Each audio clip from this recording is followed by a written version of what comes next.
Okay, so first of all, thank you, Brian, for the invitation. I'm really happy to speak to IDG crowd. Today I will talk about Giga-Scale virtual screening in application to GPCRs, but like we applied to a lot of different targets. Started with GPCRs and hopefully will apply a lot to GPCRs. And this is based on new technology called V-SYNTHES for fast screening.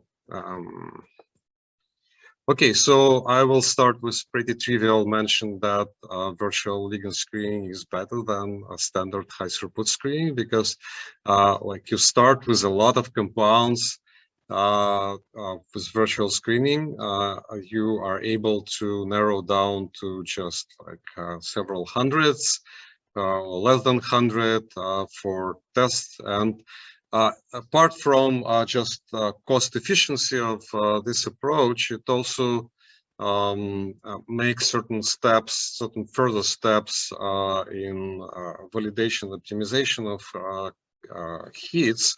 It makes them more straightforward and amenable. So you're already getting some idea of how this ligand bind. You're getting some idea about structure-activity relationship. So it's faster, cheaper, better. And there are several factors that made structure-based virtual ligand screening especially attractive for GPCRs in the recent years. And as Jonathan just mentioned, its structures, like it's the first huge factor in this, and we'll have a whole slide about this. So that's how the landscape, how this GPCR tree was blossoming in the last 15 years. So it started with just adrenergic receptor in 2007, and since then, like basically every year, it's not full. We stopped doing it probably a couple years ago. So now it's all covered with leaves. 110 GPCRs have structures solved. I have to change these numbers every time I checked with GPCRDB, and probably like dozens more unpublished yet. More than 600 total GPCR structures with different complexes. 44 solved in active state. Actually, it already covers more than 80% of major families. All classes, probably heard like recently the adhesion structure was solved.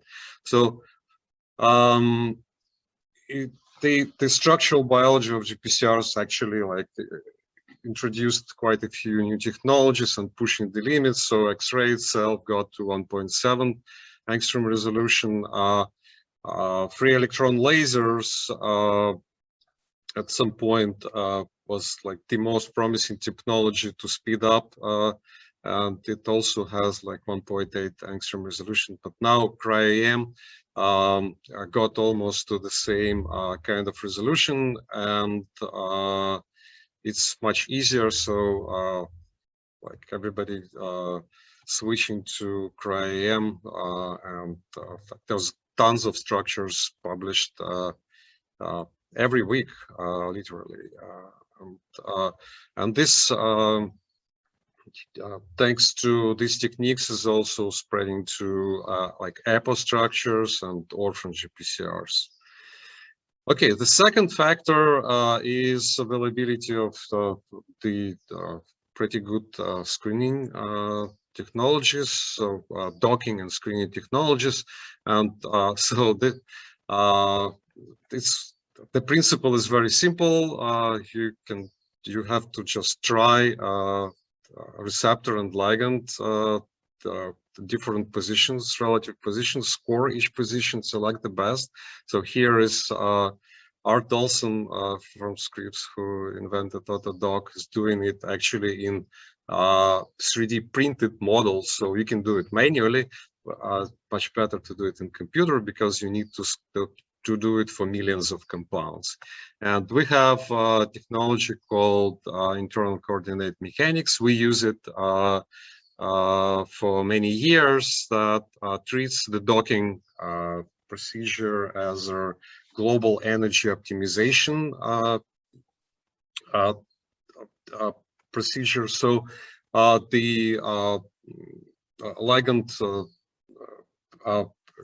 presented in internal coordinates, and then the stochastic Monte Carlo search in internal coordinates is run, and the ligand itself is continuously flexible, which set it apart from many other programs where it's like pre-calculated conformations of ligand.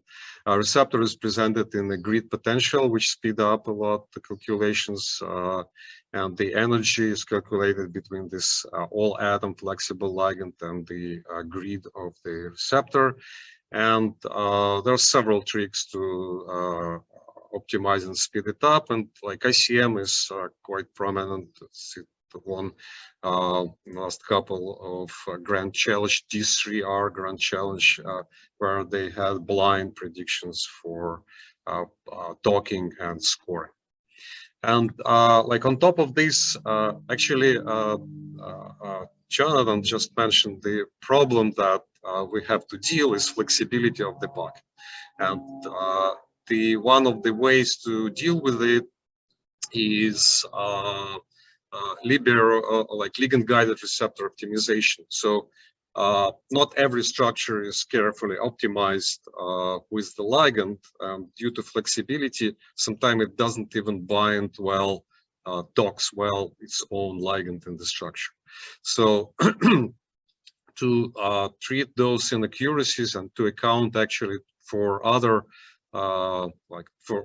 sort of average the flexibility of the pocket, we introduced like about 10 years ago this liberal algorithm that samples receptor conformation, so it like shimmers the side chains of the binding pocket just slightly, and then these hundreds of conformers of receptor are tested against the set of known ligands and calculate the quality of binding compared to binding of decoys, and you can improve your pocket conformation with this by increasing the area under this receiver operating curves in this benchmark.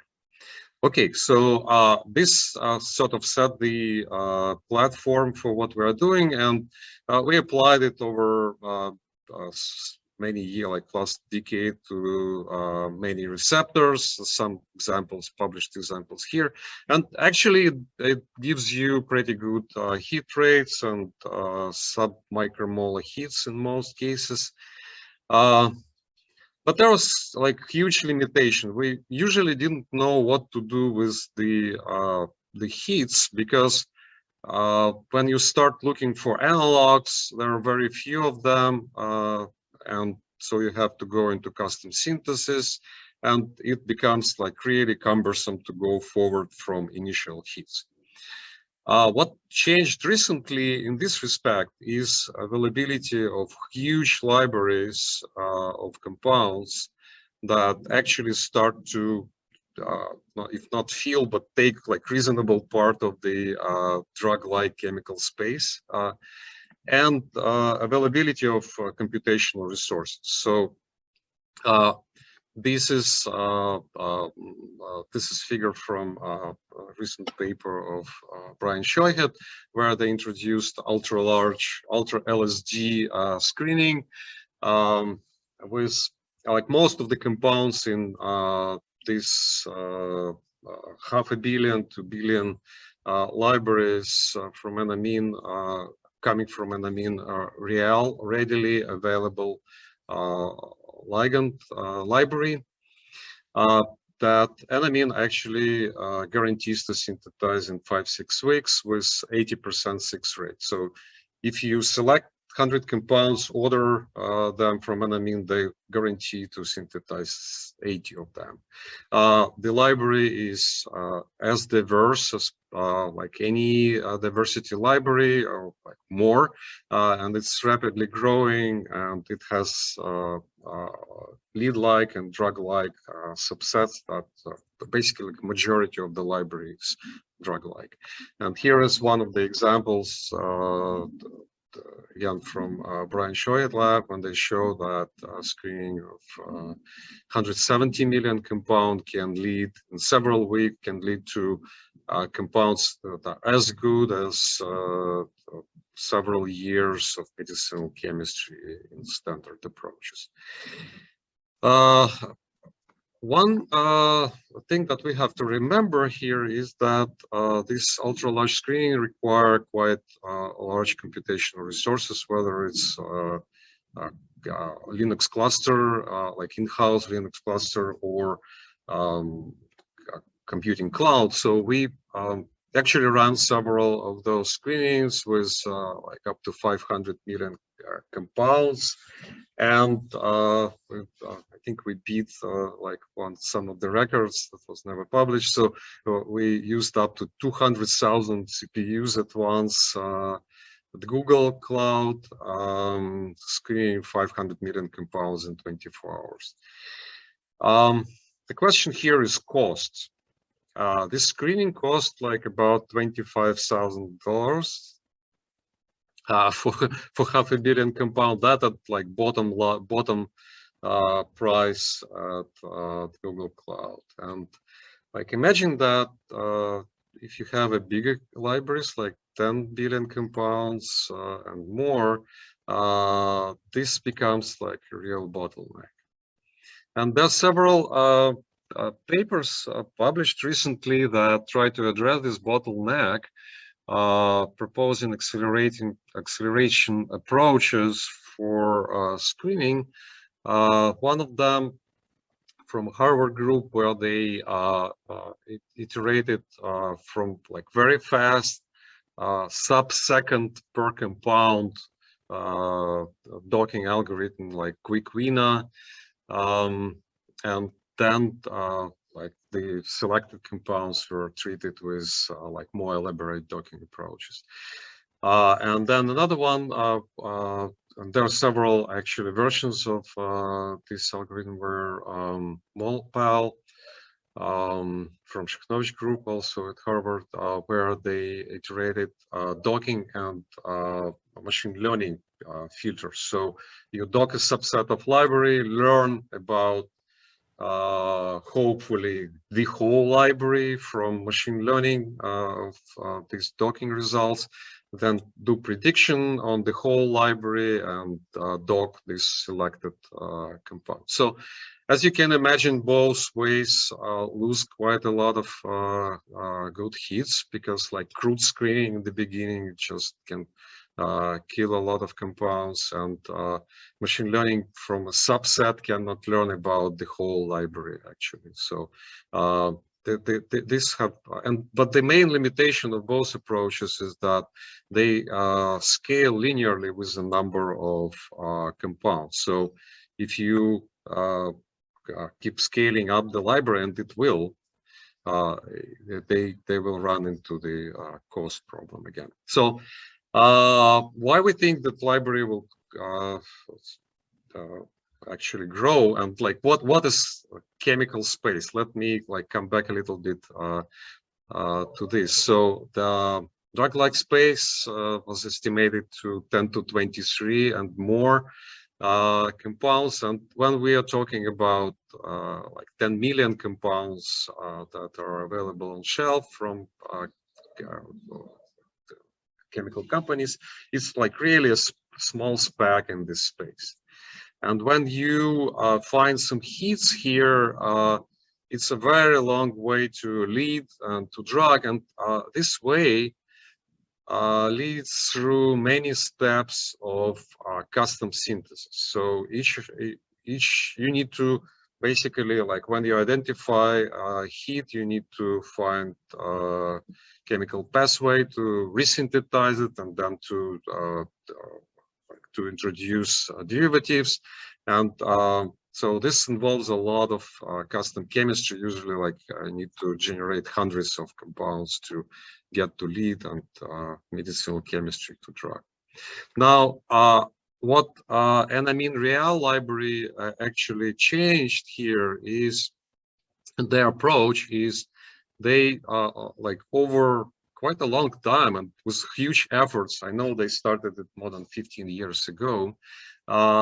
They now have about 150 optimized reactions that can be applied to more than 100,000 building blocks.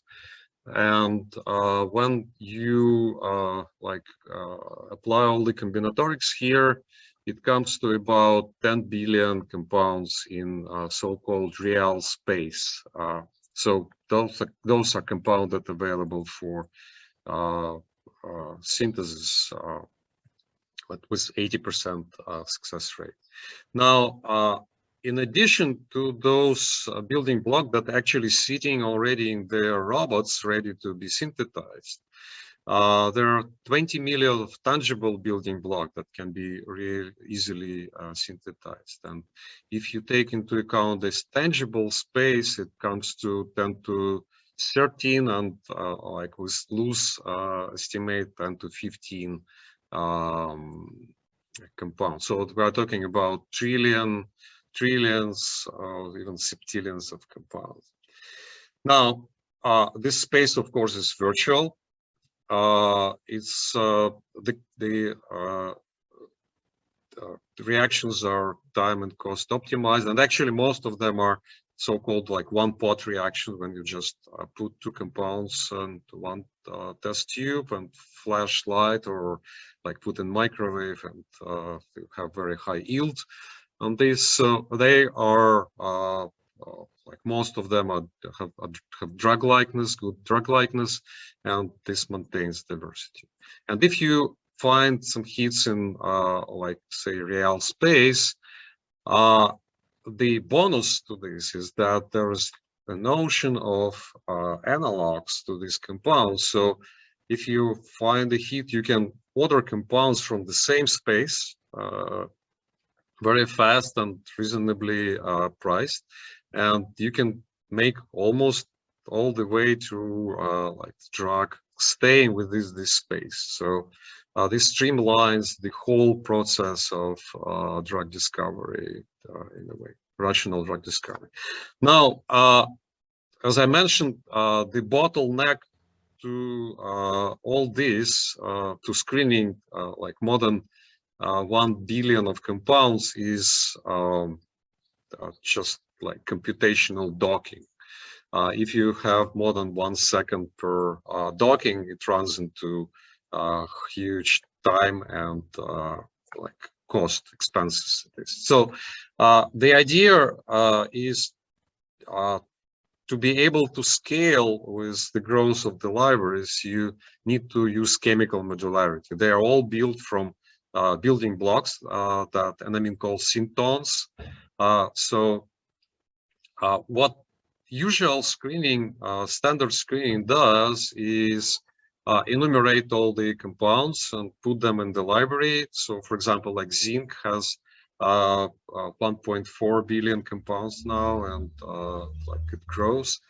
But it's really hard to work with these sizes of libraries and beyond 1.4, and then go ahead and like try them all to this bucket. So you like combinatorially combine R1 and R2 groups into like one compound on the scaffold and dock them. And for example, if you have 1,000 compounds in R1 and 1,000 in R2, it would give you 1 million compounds to dock.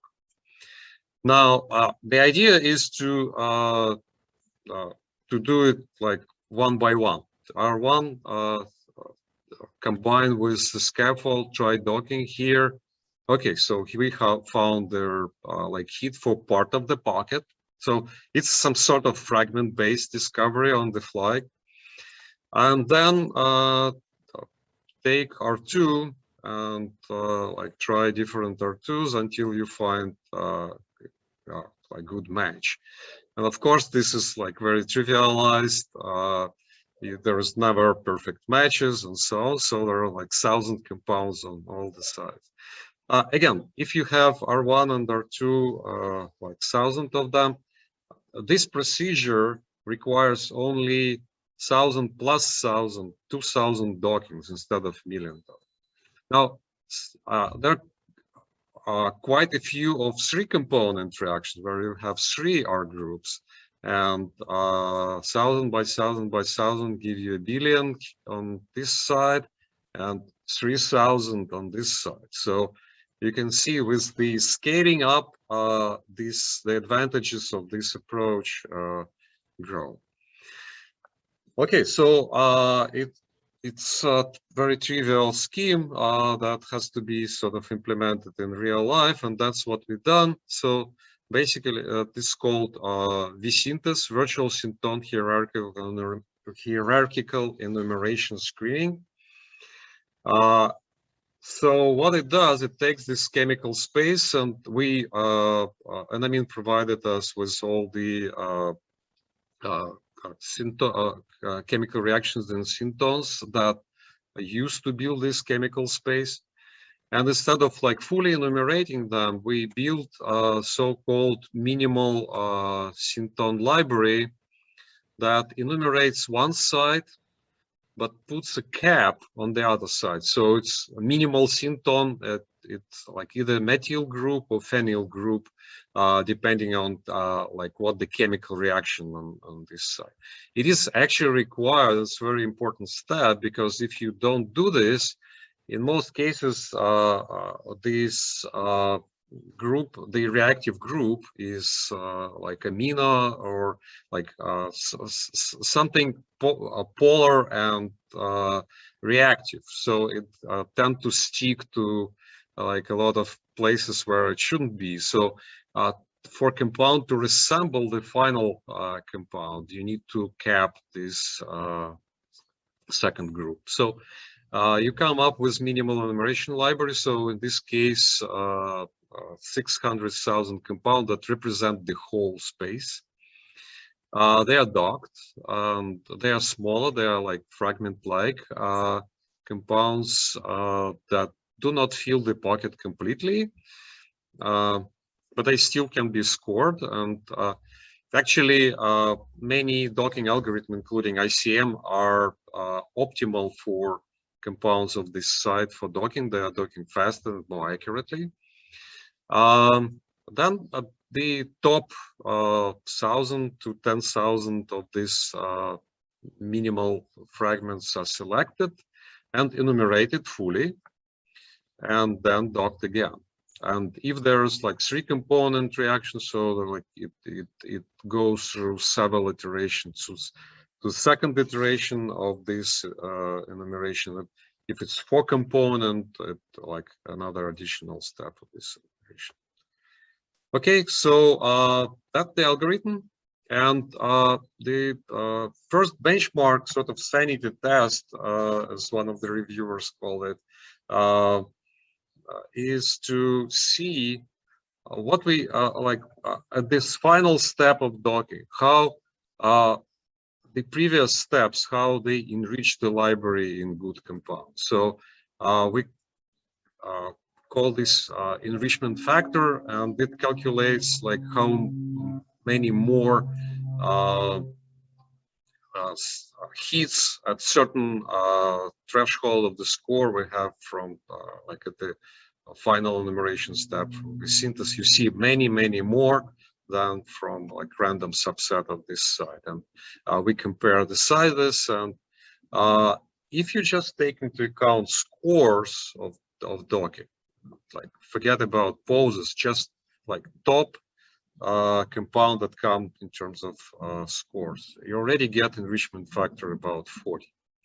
Now, what we learned also that a lot of compounds are docked in so-called like non-productive way. So an example here, when this green cap is positioned right next to like stacked into a corner of the pocket.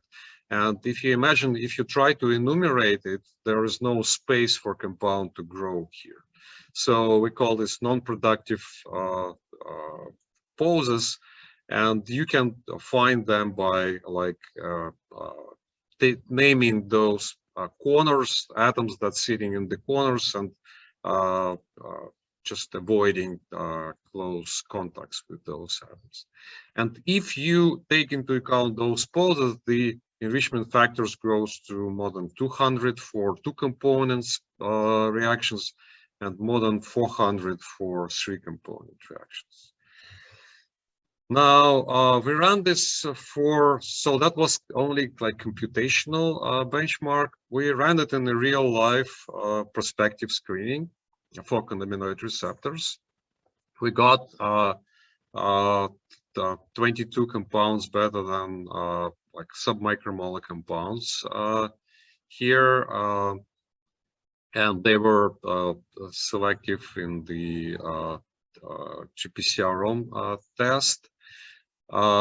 They had diverse poses. So this is the compound crystallized in CB2 receptor, and you see that like there are 3 branches, sort of 3 subpockets.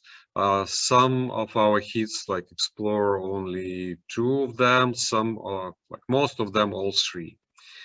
And we took this one, series 523, and run analog by catalog optimization, and actually got to nanomolar, to low nanomolar compounds. Beating this, so you see in black, it's control compound with low nanomolar affinity and potency, and we have a couple compound that beat it. Okay, so we actually run it in parallel, V-SYNTHES in parallel with standard VLS for the same receptors, same models, same models of the pocket for like fair comparison. We couldn't run all 11 billion, so we took a subset, a diversity subset of 115 million compounds, ran this in parallel. So the V-SYNTHES was 100 times faster. This one required Google Cloud. This one was run on our cluster, in-house cluster. We tested hits here, and we got like in terms of hit rate, we got like almost twice better hit rate for V-SYNTHES, and especially in submicromolar compounds. 13 instead of 4 here, and again we ran this optimization and got to even better compound. So advantage V-SYNTHES in terms of hit rate, speed, and scalability. We also, at request of reviewers, we also applied it to another target, ROC1 kinase, and got comparable results. So enrichment factor about 200, and I guess we were lucky in this case with about the same like hit rate. We got one low single-digit nanomolar compound right off the bat, and sort of we're doing optimization of this now. So, like as a quick summary, V-SYNTHES allows very fast and accurate screening of huge chemical space of 10 billions and more compounds, and we're working on expanding it to tangible space as well. Scales linear with number of syntons, not with the number of compounds, but the number of building blocks. And then depending on combinatorics, if you have 4 component reactions, it will be it will give like enormous advantage. The hit rates, we show that it for quite challenging targets like a cannabinoid receptor. And actually, as far as I know, that will be the first published screening of cannabinoid receptor. It's pretty hard target because the pocket is hydrophobic, and we find quite hydrophilic compounds, for hydrophilic lead for this hydrophobic pocket. It allows easy analog by catalog CR and optimization. And in the future, we are working on second version, which is like fully automated. You don't need to pick like atoms for that sitting in the corners. It's all done automatically. It uses new definition of library and like allows updates of the library quickly. We are incorporating 4-component reactions now and expand to tangible synthons, as I mentioned, and we plan to test it in a variety of targets, including what's I guess it's important for this audience in orphan GPCRs, and we have several screenings ongoing or done for orphan GPCRs. And with that, I would like to thank people in my lab, and specifically the power couple of Anastasia and Armand Sadibekov, who are the first co-authors of this paper. Alex Makriani's lab in Northeastern, Nikos Pitasis, who helped us with, who actually drove the kinase study, ROC1 kinase, Brian Ross and Yongfeng Liu in his lab, and of course XP Huang, who helped us a lot with testing the compounds, and Yuri Moroz and Enamine team, who was very helpful with providing us with the library and like helping and assisting with working with like all the non-trivial part of enumeration. So, okay, thank you for your attention.